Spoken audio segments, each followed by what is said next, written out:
precious scrolls. I bring greetings from hundreds of other Torahs that are not here present today, from across the United States and Canada. I am a Sofer, a scribe, and for the past 25 years, I've been visiting these precious Torah scrolls, looking after them, and bringing them back to life. We just read the Shema, and the essence of the Shema is, hear, O Israel. We got to hear. There was one time I was in a synagogue, and a little child came to me and said, if only these Torahs can speak, what story would this Torah tell us? But ladies and gentlemen, the Torahs can speak. And it's up to us to hear the cry, to hear the call, to hear its song. And yet today it's even better. Because today, you are the voice of these Torahs. You are the ones who can tell the story of the Torah. Our job, all of us sitting here, and so many hundreds and thousands of others, we are all the guardians of these Torahs. But the job of a guardian is not only to protect the past, and to preserve, and to cherish, but probably more importantly, is to be the voice.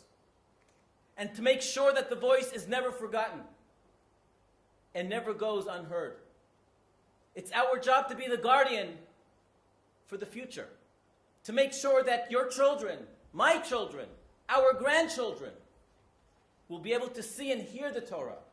To be able to tell the story of the Torah. In their new homes, while remembering where they came from. But more importantly, how each and every one of us can connect with these Torahs. When we visit congregations all over the country, yes, we take them out, and yes, we maintain and we fix and we restore them, sometimes for an hour, sometimes for weeks. And yet the most precious job, over and above taking care of the individual letters, is bringing in the children, getting them up close with these Torahs, that they could turn around and say, wow, not only did I see it, I'm part of it. We've encouraged congregations to take them out of the box and put them back in the ark.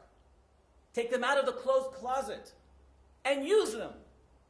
Many congregations we've encouraged that every bar and bat mitzvah child, before their celebration, should come to the synagogue, take out their precious Torah, take a photo, learn something from the Torah, write a poem, sing a song, connect with your Torah. So I hear today, very humbly, it's a humbling experience, not to meet one, not 10, not 100. I have met hundreds and hundreds of these Torahs. And every time it's a special experience in itself. Only 2 weeks ago I was out in California, and many people came to see and watch this Torah, and I received an email only a few days ago where the lady in charge of organizing this visit said that there was a person who came, not Jewish, and was so inspired, went home, and was telling his old mother about how he met this incredible ancient scroll, and how it talks, and it connects. And this lady writes to me in the email that the mother of this man burst out crying, and she said, I never wanted to tell you, but you're Jewish. And yes, you must have felt it. The Torah spoke to you. These Torahs are yours. These Torahs are ours. It's our job to preserve it. It's our job to make sure that it has a future. So while we are crying for what happened, we should celebrate in the fact that we are here together. And it's our job to make sure that we look after these Torahs, that we fund the taking care of these Torahs, but probably more importantly, we bring the children in.